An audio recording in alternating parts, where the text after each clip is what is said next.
Hello everyone, my name is Jules, and this is kind of a celebration video. As you can see, my calibration now is 1305. I've made it to the milestone that I've set for myself. So I guess the next one will be 1400, which hopefully won't be in too long. But yeah, this was my game that pushed me over the top. It was against DiegoCabezas from looks like El Salvador. And yeah, without further ado, let's see what happened.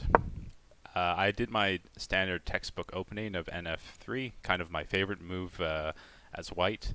On my road to 1300, I was exploring a little bit more with some different openings like Queen's Gambit, and I was trying to do the fried liver attack. I was pretty unsuccessful almost every single time, except against one particular weak opponent, in which I capitalized. I beat him, I think, 4 out of 5 games using that method.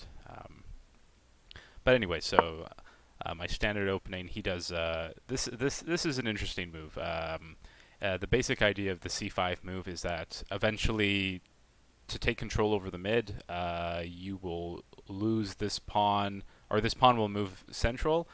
It will get captured eventually, but you'll still have your two middle pawns that you can eventually move up later. I like this move. It's particularly useful against the e4 opening here. Not so much the knight. Okay, so I'm again setting up my my cubby, which I'm very comfortable with. He does kind of like a variation on the King's Indian attack, apparently, but this to me is just a Queen's Gambit on black. My idea with this pawn moving up here was kind of similar to this one. I just don't want to lose these two central pawns, even though eventually this will happen. Then this pawn will take. He develops his knight. I move my my d4 pawn up, and here's when I eventually nuzzle my bishop into its position, attacking this pawn and maybe even some of those pieces down there eventually. He defends, I castle. He moves up his bishop to set up his castle, and I move my bishop up to e3. Yeah, but the engine says for me to start attacking the left side of the board immediately. I'll do that very shortly. I just wanted to get my bishop into a nice position first. He moves his queen here. Yeah, I typically don't see this too often. I was a little bit surprised when I saw it. I'll have to admit. And you'll see some of the plays I do later on in the game kind of reflect that. As you can see, also, Diego's a very fast player. He's done all of this in 15 seconds. It took me 25 to set this up. I would have castled in his situation. So, prepare my knight, attacking these two squares.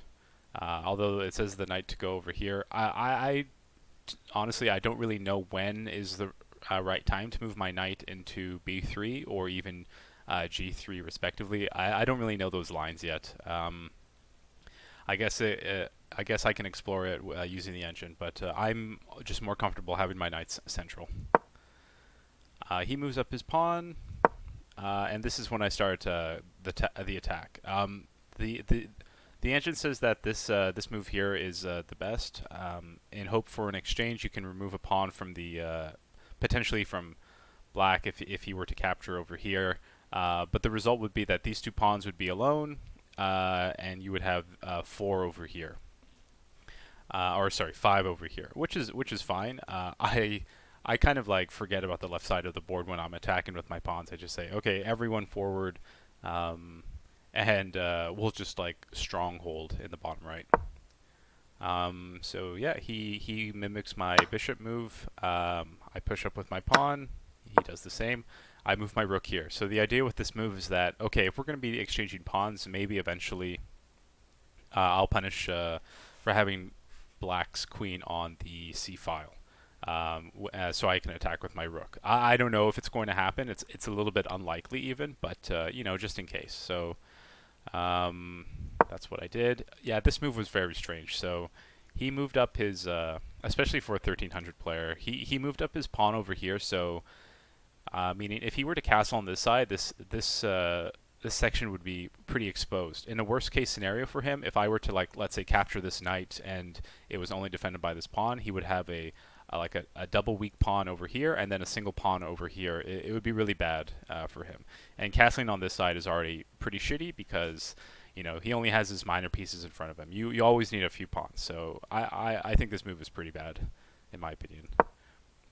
And here's where we begin the attack. Engine says for me to move my bishop here. I think I do this later on in the match because, yeah, it is a nice position. Because the pawn is already moved too far up, it'd be really hard to dislodge this bishop. So pawn moves up. He attacks. Oh, yeah, and this is where I move the bishop. It's calling for a castle. He decides to move pawn up, and I move pawn up.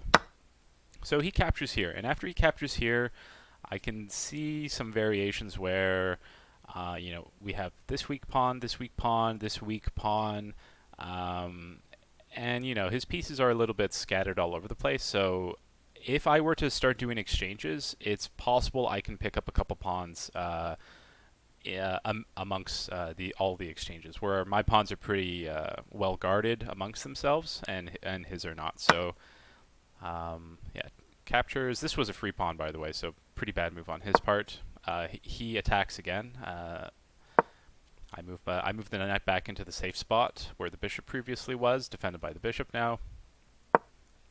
And he attacks with the knight. So he's being pretty aggressive here. I think he just wants to dislodge this, preparing an attack somewhere down here with his bishop and his queen. You know, it's pretty common, especially when the king is castled on the king side, that you can sacrifice a minor piece to disrupt this chain link of pawns, but the queen will be so close to the king that white will eventually won't be able to, you know, snake their way out.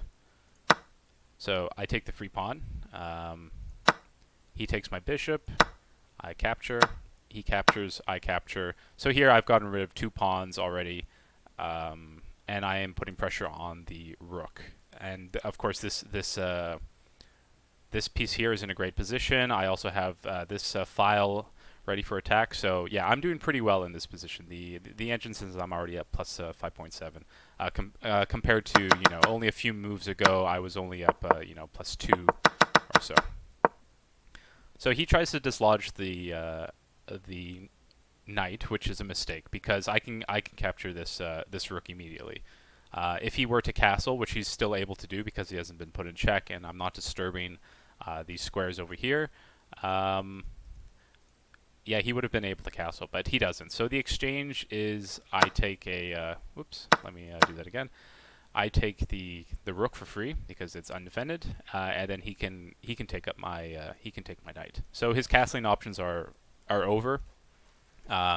Yeah, I suppose he can castle, but after he takes with this, no, actually he can't castle because my rook is here. But even if it wasn't there, after he takes my knight, you know, it looks awful. You'll have 2 pawns in the same file. This pawn's super pushed up. It's not looking good. So black needs to come up with something. I just move my bishop out of the way, just so it's not in harm's way. Apparently, double defending it. Or sorry, single defending it with the queen up here, cutting off access over here, not allowing the bishop to be captured is a good move. I could see that queen here, and then bishop here, forking the knight could be a really strong move. And afterwards, I can maybe like push up here and you know, continue up my push. The queen can't take because I'll just take with my queen right after. So he does a interesting move over here. It's a bold move, I'd say. He exchanges the bishop for just my pawn, or 2 pawns, I should say.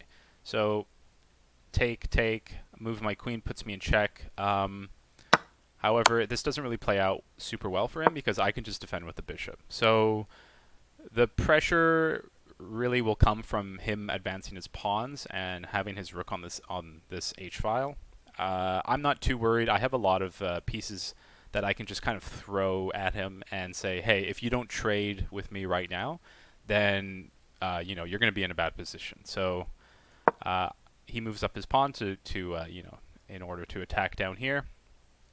I immediately put my rook in front of his queen. So there's not a lot of options for the queen. The queen can move somewhere down here, or the queen can move here. and that's pretty much about it without being immediately captured. So the correct move in this situation, and this will prove to be the turning point, or it should be the dagger that ends this match, is that he actually moves to this white square over here. And if you pause the video, you can maybe find out why this is a very bad move. So I'll let you pause the video now. And the reason why this is a really bad move is because I can just put him in check, and he's forced to take this rook no matter what, leaving my queen freely to capture his. So this is a pretty big blunder, and as you can see with my just checking him right here with my rook, I double my advantage because I'm gonna grab this queen. So he takes, and then I take back. So in this position, he should have resigned, in my opinion. There's no way that he can come back with this terrible pawn structure, and also I'm up a whole queen as well. But you know, he's a feisty one, so he continues. He tries to attack with his knight. This is a big mistake. So it's mate in 5 from here. I can move queen here. I can move rook here after. So check and then check again. He'll be forced over here. I don't even need to take this piece anymore because I can just keep checking him with different pieces until he's boxed in the corner, and eventually the game will be mine. So what I do is I put him in check.